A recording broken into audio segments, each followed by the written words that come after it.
Gracias por la vida, Señor. Gracias porque nos tienes con vida un día más, Señor.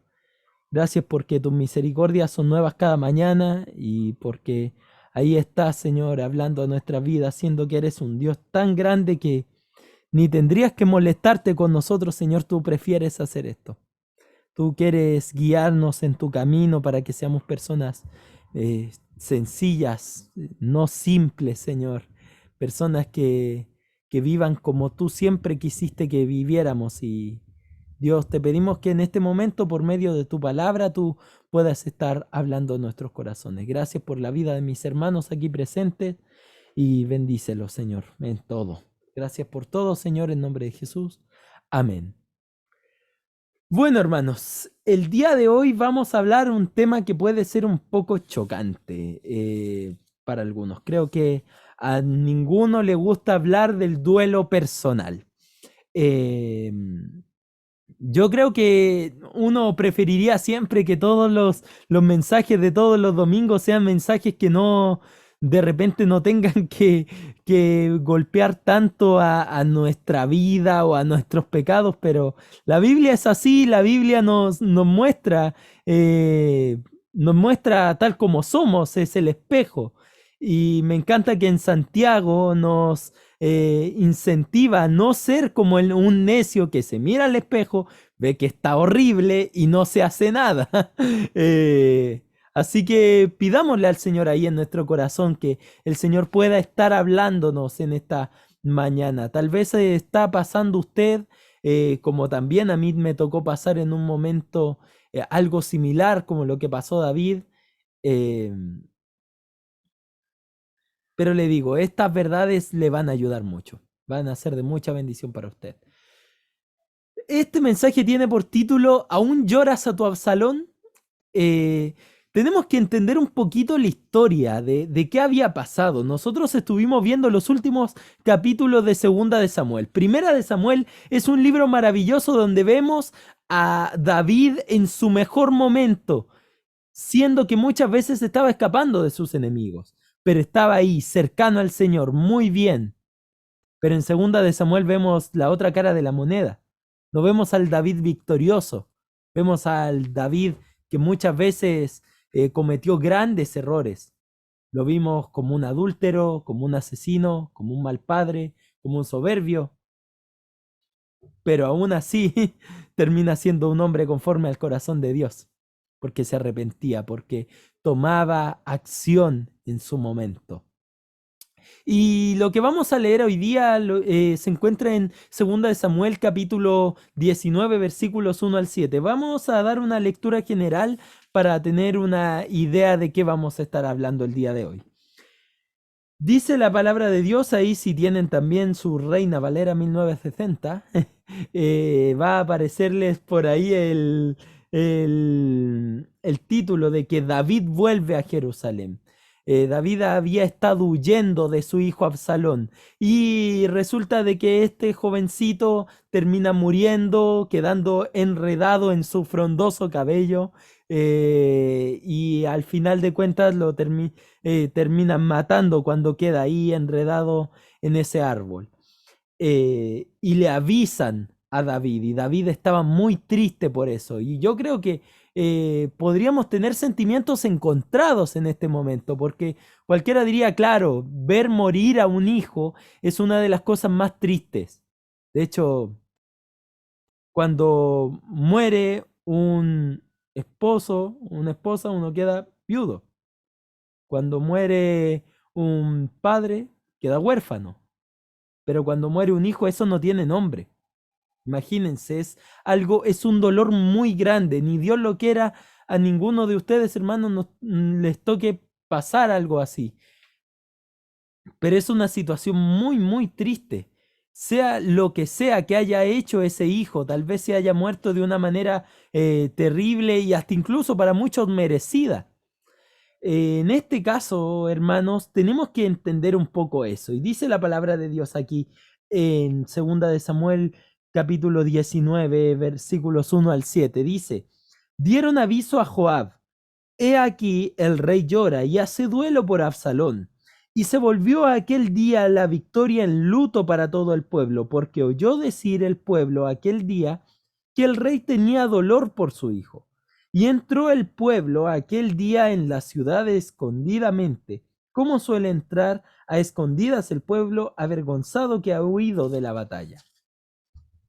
Mas el rey, cubierto el rostro, clamaba en alta voz: Hijo mío, Absalón, hijo mío, hijo mío. Entonces Joab vino al rey en la casa y dijo: Hoy has avergonzado el rostro de todos tus siervos, que hoy han librado tu vida y la vida de tus hijos y de tus hijas y la vida de tus mujeres y la vida de tus concubinas, amando a los que te aborrecen y aborreciendo a los que te aman, porque hoy has declarado que nada te importan tus príncipes y siervos, pues hoy me has hecho ver claramente que si Absalón viviera, aunque todos nosotros estuviéramos muertos, entonces estarías contento. Levántate pues ahora y ve afuera y habla bondadosamente a tus siervos, porque juro por Jehová que si no sales, no quedará ni un hombre contigo esta noche. Y esto te será peor que todos los males que te han sobrevenido desde tu juventud hasta ahora. Hermanos, aquí vemos a un hombre deshecho, vemos a otro hombre confrontando y vemos un pueblo dolido. Vemos muchas cosas aquí.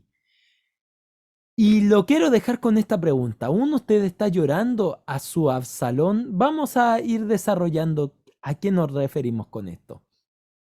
Primero que todo, tenemos que, para comprender este pasaje, tenemos nosotros que entender un poco de cosas que habían sucedido. Debemos comprender el llanto del rey. Miren, aquí había un sufrimiento con fundamentos. No vamos a minimizar la situación. Tenemos que entender de que David tenía un sufrimiento enorme. Y primera aplicación práctica, rápida hacia todos ustedes, hermanos. Nosotros no tenemos que minimizar las cosas. Cuando una cosa duele es porque duele. El Señor nos hizo con emociones, sentimientos, y Él también llora, Él también sufre.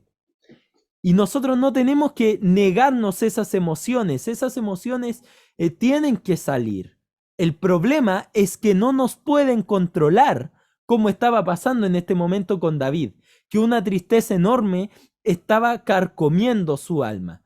Hermanos, David estaba pasando por un momento muy duro con la pérdida de su hijo, y la muerte de su hijo agolpó sobre sus hombros un gran remordimiento, hermanos. No sé si usted lo sabía, pero para los lectores de la Biblia sabrán que David no fue un buen padre. No fue lamentablemente un buen padre.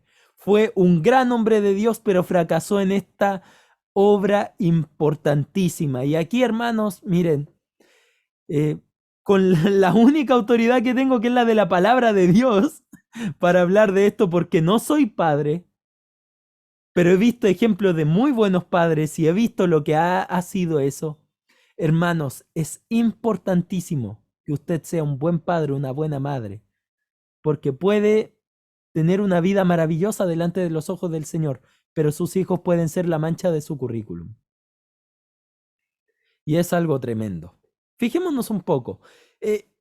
David, primero que todo, vamos a ir desde lo profundo para entender cómo es que David tenía tanto remordimiento por la muerte de su hijo. Primero, él siempre supo la causa. ¿Por qué razón esto se estaba dando? Primero que todo fue por su ofensa contra Dios. Miren, vayamos a 2 de Samuel unos capítulos hacia atrás. 2 de Samuel capítulo 12. Ya hablamos de esto la semana pasada, cuando Natán amonestó a David, ¿recuerdan? Ahora, fijémonos en el versículo 10.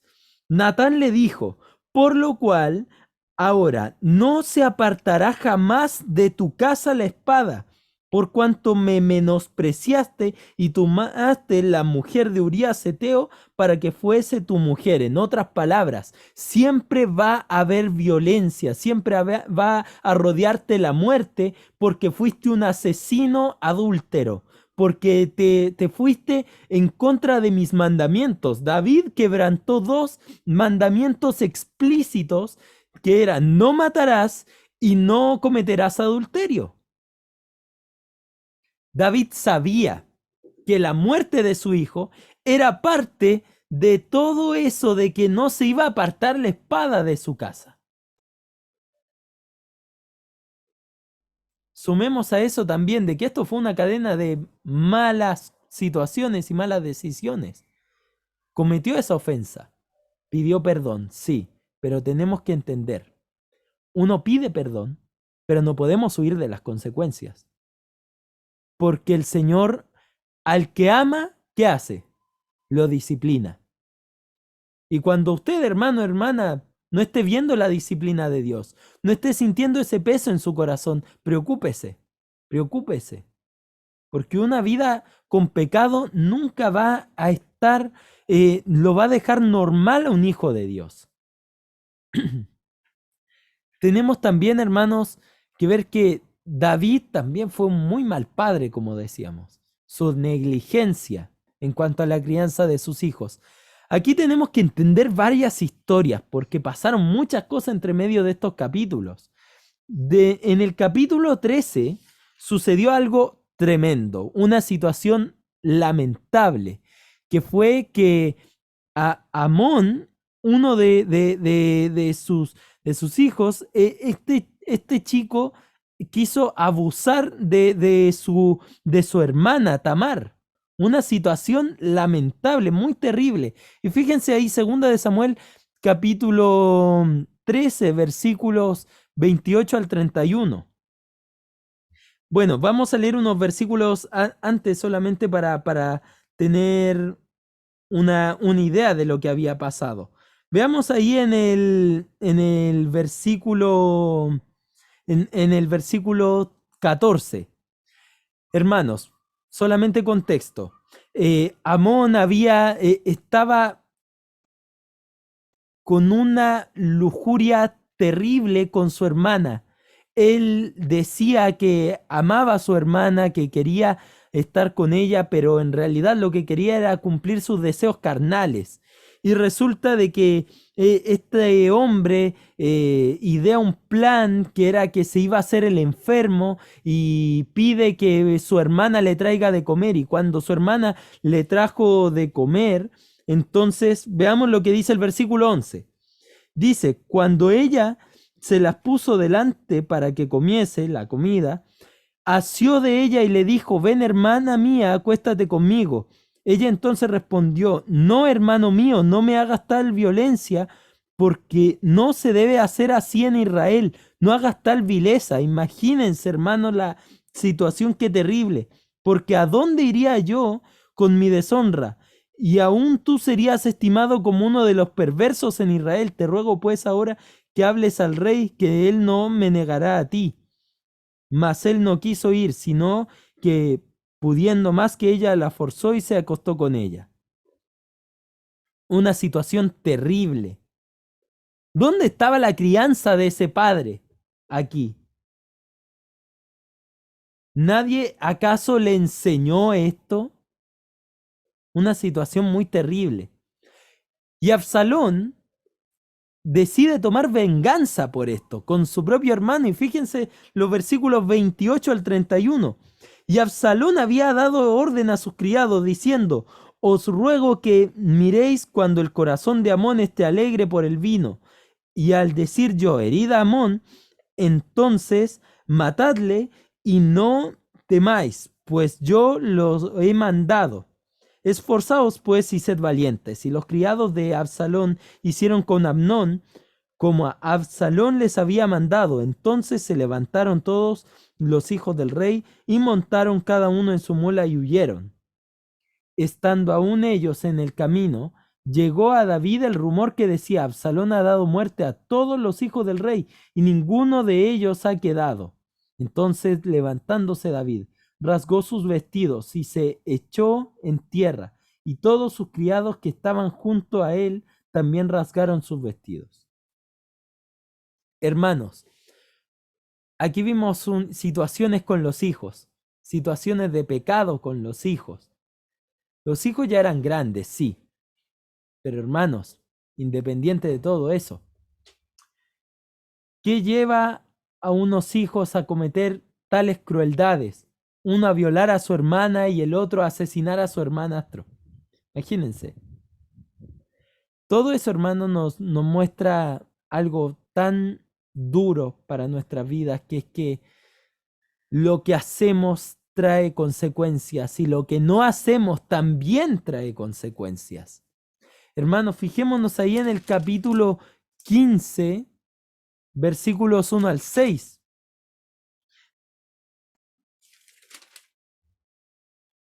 Aparte, después de esto, Absalón decide sublevarse contra David. Dice la palabra de Dios: aconteció después de esto que Absalón se hizo de carros y caballos y 50 hombres que corriesen delante de él. Y se levantaba Absalón de mañana y se ponía a un lado del camino junto a la puerta, y a cualquiera que tenía pleito venía al rey a juicio. Absalón le llamaba y le decía: ¿de qué ciudad eres? Y él respondía: tu siervo es de una de las tribus de Israel. Entonces Absalón decía: mira, tus palabras son buenas y justas, mas no tienes quien te oiga de parte del rey.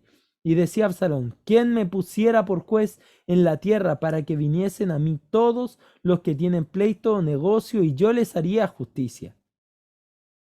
Entonces, y acontecía que cuando alguno se acercaba para inclinarse a él, él extendía la mano y lo tomaba y lo besaba, y de esta manera hacía con todos los israelitas que venían al rey a juicio.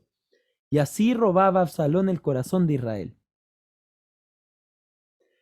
Aquí vemos otra situación más. Vemos a una persona sedienta de poder, sedienta de poder. Una persona que al final de cuentas terminó haciendo lo que quiso. Y fíjense, hermanos, que el acto de juzgar era algo que tenía que hacer el rey. No le correspondía a Absalón, pero él decidió hacerlo. ¿Por qué? Porque se creía muy capacitado. Cuando nosotros observamos también el versículo 22 del capítulo 16, dice acá también otra situación más y otra mancha en el currículum también de Absalón, que Absalón había puesto, dice aquí: entonces pusieron para Absalón una tienda sobre el terrado, y se llegó Absalón a las concubinas de su padre ante los ojos de todo Israel.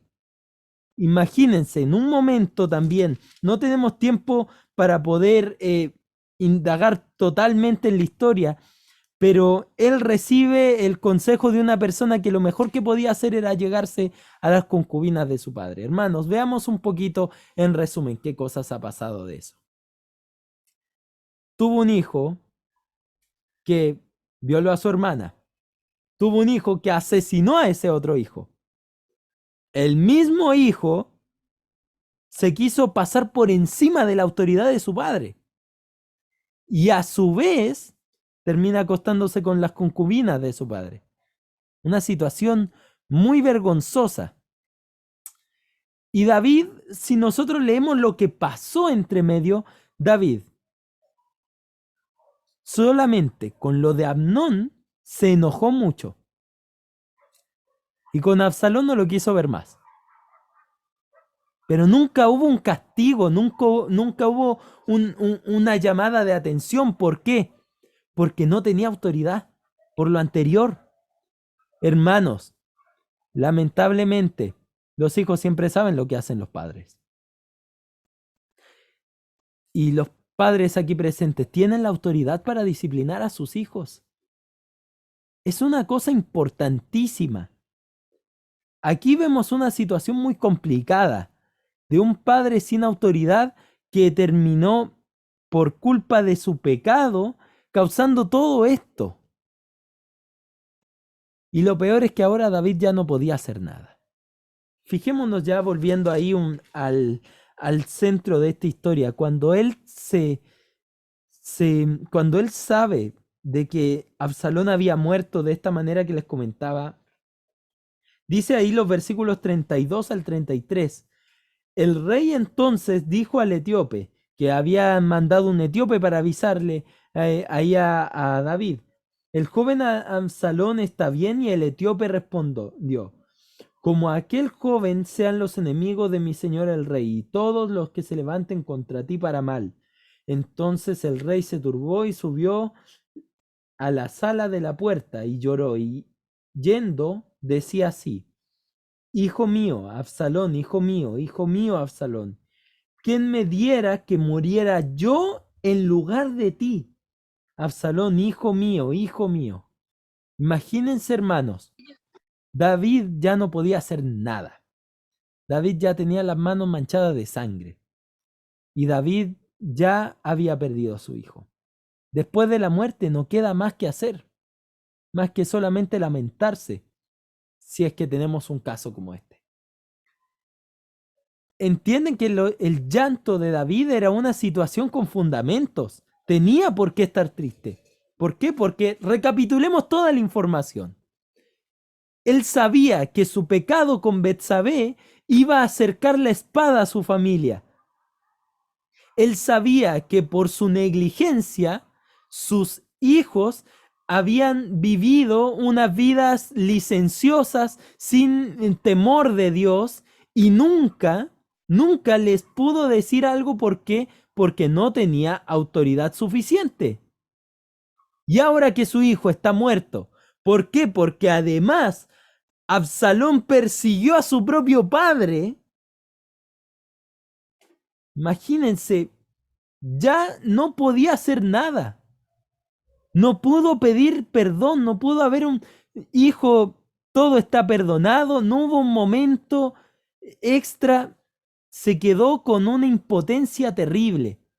Y hermanos, hay situaciones de nuestro pasado que yo creo que a nosotros nos golpean tanto como a David, que tal vez hicimos tal o cual cosa en nuestra vida y hoy vivimos las consecuencias de ello. Pero hermanos, hermanas, tenemos que dar vuelta a la página. ¿Por qué? Porque la historia no termina aquí. Esto solamente es el primer punto de la historia. Porque después de todo esto, llega un soldado muy valiente. Yo creo que este es uno de las personas más valientes que aparecen porque, bueno, hay que pararse delante del rey y decirle lo que Joab le dijo. Primero que todo, entendamos por qué Joab viene con esta actitud. Porque él sabía, él vio que el dolor se transmite y que cuando la cabeza está mal, el resto del cuerpo está mal. Fijémonos ahí en 2 Samuel 19 del 2 al 4. Dice, y se volvió aquel día la victoria porque habían acabado con el perseguidor del rey. Se volvió el día de victoria en luto para todo el pueblo. Porque oyó decir el pueblo que aquel día el rey tenía dolor por su hijo. Y entró el pueblo aquel día en la ciudad escondidamente, como suele entrar a escondidas el pueblo avergonzado que ha huido de la batalla. Mas el rey, cubierto el rostro, clamaba en alta voz: Hijo mío, Absalón, Absalón, hijo mío, hijo mío. Hermano, David estaba tan enfocado en su dolor que se había olvidado de lo que era más importante en ese instante. Muchas personas arriesgaron su vida por David. Y hermano, yo creo que muchas veces nos pasa lo mismo cuando estamos en una situación de dolor tremendo. Es como que todas las bendiciones que nos rodean, toda la maravilla de la salvación, ¡pum!, se desvanece y tenemos la cabeza solamente para esas situaciones terribles que estamos pasando. Reitero, no digo que hacer duelo está mal. El tema es que el duelo no nos tiene que controlar. Tenemos que saber avanzar. ¿Por qué? Porque veamos lo que pasa aquí. Joab se le acerca a David y le dice: mira, David, tu remordimiento te ha cegado en primer lugar. Fijémonos el versículo 5. Le dijo Joab. Entonces Joab vino al rey en la puerta y le dijo: hoy has avergonzado el rostro de todos tus siervos que hoy han librado tu vida y la vida de tus hijos y de tus hijas y la vida de tus mujeres y la vida de tus concubinas. En este caso, él estaba avergonzando a las personas con su actitud. Hermanos, estaba ciego ante esta situación tan complicada. David solamente pensaba por su remordimiento y por todo lo que dijimos en el dolor de la pérdida de su hijo, pero había olvidado de que todo el pueblo estaba doliéndose con él y estaba avergonzado, como si haber acabado con el enemigo del rey, que era lo que tenía que hacerse, hubiese sido una ofensa. También le menciona que su remordimiento lo está obsesionando. Una obsesión, hermanos, tiene que ver con ocupar nuestra mente en una sola cosa y nada más. Pensar constantemente en ello. Y dice aquí la Biblia en el versículo 6, que él está amando a los que le aborrecían y aborreciendo a los que le aman. Porque hoy has declarado, le dijo Joab a David, hoy has declarado que nada te importan tus príncipes, que nada te importan tus príncipes y siervos, pues hoy me has hecho ver claramente que si Absalón viviera, aunque todos nosotros estuviéramos muertos, estarías contento. Una situación terrible, ¿no? Hermanos y hermanas, aquí vemos a una persona con esa situación acá en la cabeza, no se la podía sacar y veía todas las cosas que estaban pasando alrededor y no le causaban nada. Hermanos, ven que a veces cuando tenemos un sufrimiento tan grande en nuestro corazón, nosotros podemos caer en lo mismo que cayó David en este momento. Muchas veces, queridos hermanos, estamos en situaciones similares, estamos en situaciones donde olvidamos las cosas buenas. Aquí imagínense de que él estaba aborreciendo a los que le amaban, a los que se la jugaron por David, a los que corrieron a salvar su vida. Él estaba menospreciando todo eso, no estaba, ni siquiera hubo un momento para agradecerle gracias por haber querido ir por mí. Hermano, y ahora yo le pregunto, ¿qué situaciones que a usted le duelen lo hacen olvidar las bendiciones del Señor? Hermano, miren, a mí me ha pasado mucho eso. A veces uno tiene expectativas con personas y terminan quedando por el suelo. A veces las cosas no salen como queremos. A veces no nos toman en cuenta para tal o cual cosa. Pero hay un mundo de bendiciones comparado con esa pequeña cosita que nos duele.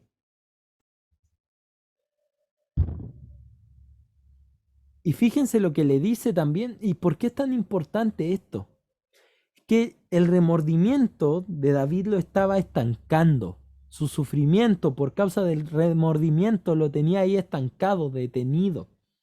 Le dice ahí Joab, en el versículo 7, levántate pues ahora y ve afuera y habla bondadosamente a tus siervos, porque juro por Jehová que si no sales, no quedará hombre contigo en esta noche, y esto te será peor que todos los males que te han sobrevenido desde tu juventud hasta ahora.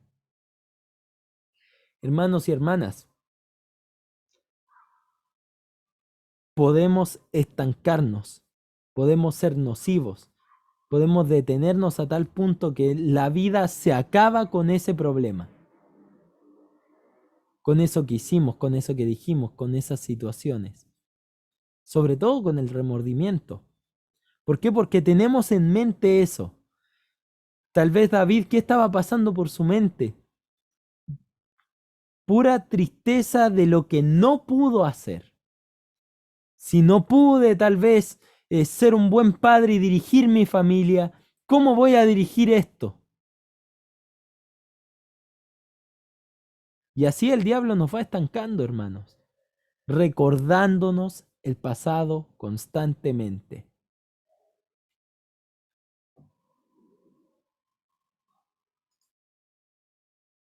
Hermanos, le pregunto yo a usted, ¿usted todavía llora a su Absalón a esta situación complicada que todavía no ha perdonado?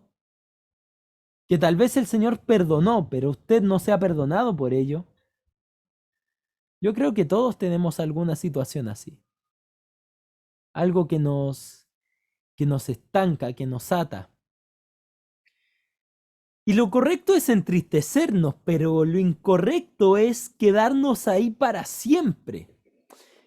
David sentía gran culpa porque sabía que la muerte del hijo de Betsabé, de Amnón y de Absalón fueron por su culpa, ¿cierto? Él sabía que era por su culpa.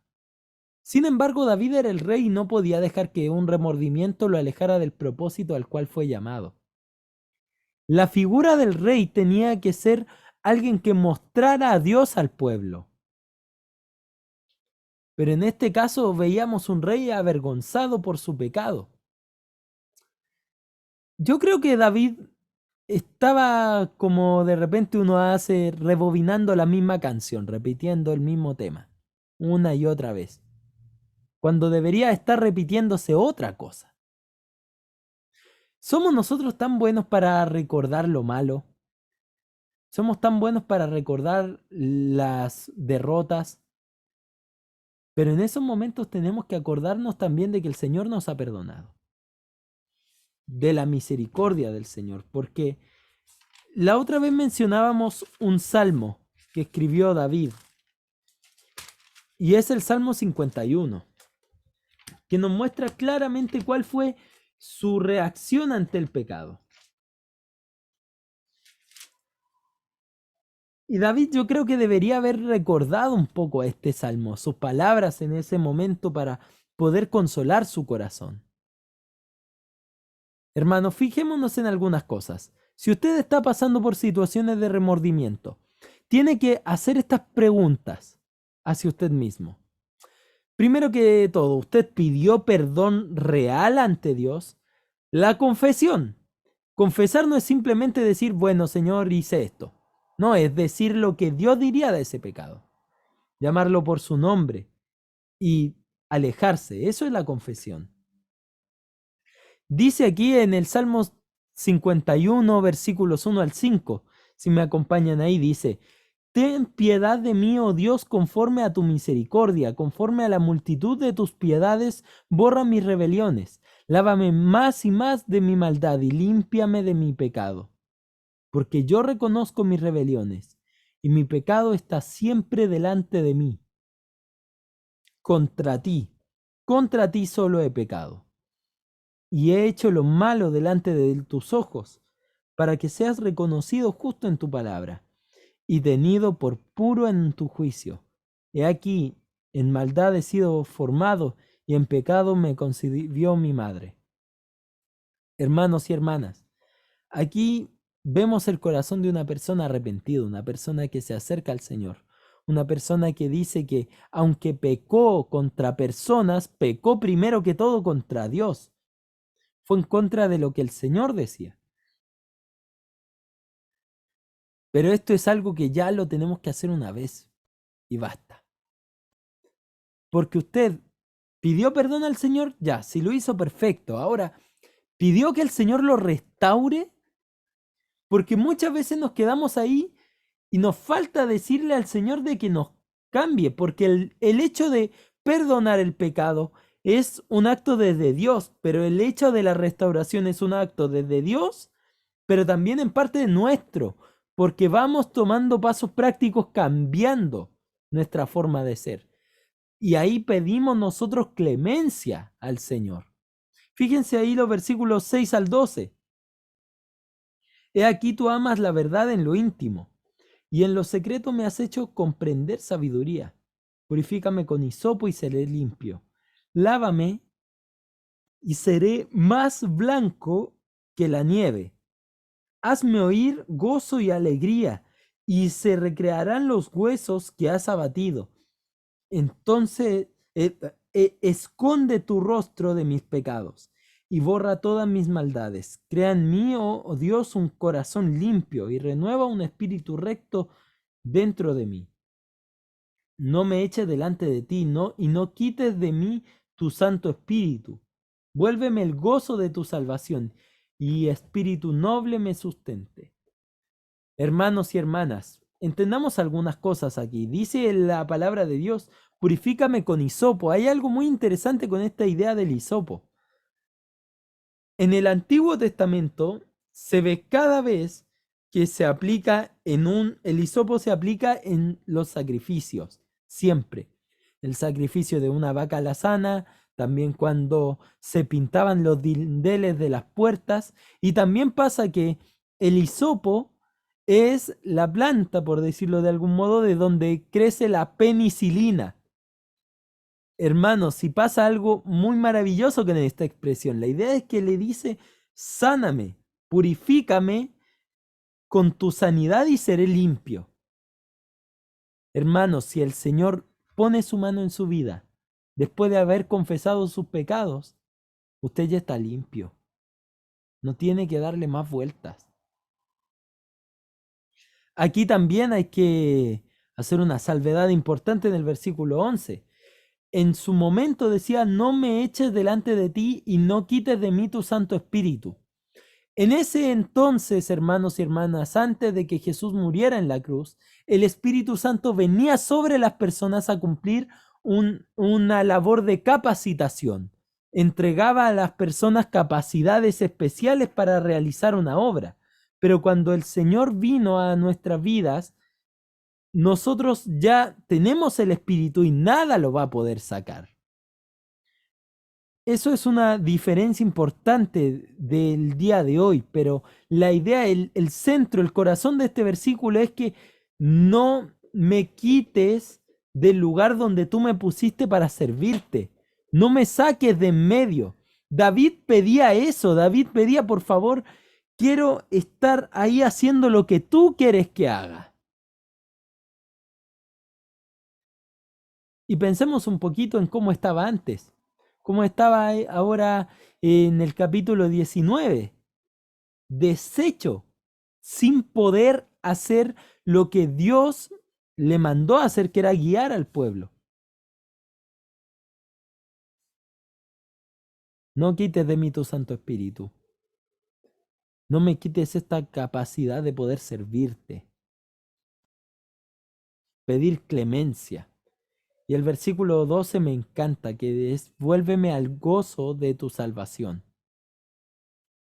Hermanos, la Biblia dice de que el Padre, que Jesús, ha venido a este mundo para darnos vida y vida en abundancia, pero muchas veces nuestro remordimiento nos tiene ahí como si esa vida en abundancia fuera la peor de las vidas. Hermanos, el Señor Jesús nos limpia, nos perdona. Tenemos que pasar por consecuencias, sí, pero miren qué maravilloso esto. No podemos perder el gozo de nuestra salvación porque el Señor también restaura. Y el siguiente paso es que, bueno, yo estoy avanzando como aquel que ha sido perdonado. Viendo ya los últimos versículos del 13 al 19 dice, entonces, antes no, antes de ser perdonado y restaurado, no puede ser esto. Después de haber recibido tu perdón y tu restauración y tu clemencia, entonces yo enseñaré a los transgresores tus caminos y a los pecadores que se conviertan a ti. Líbrame de homicidios, oh Dios, Dios de mi salvación, cantará mi lengua tu justicia. Señor, abre mis labios y purificará mi boca tu alabanza, porque no quieres sacrificio que yo lo daría. No quieres holocausto.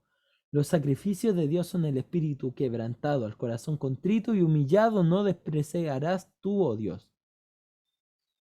Haz bien con tu benevolencia, Sión, edifica los muros de Jerusalén. Entonces te agradarán los sacrificios de justicia, el holocausto u ofrenda del todo quemada. Entonces ofrecerán becerros sobre tu altar. Nota lo que dice este pasaje.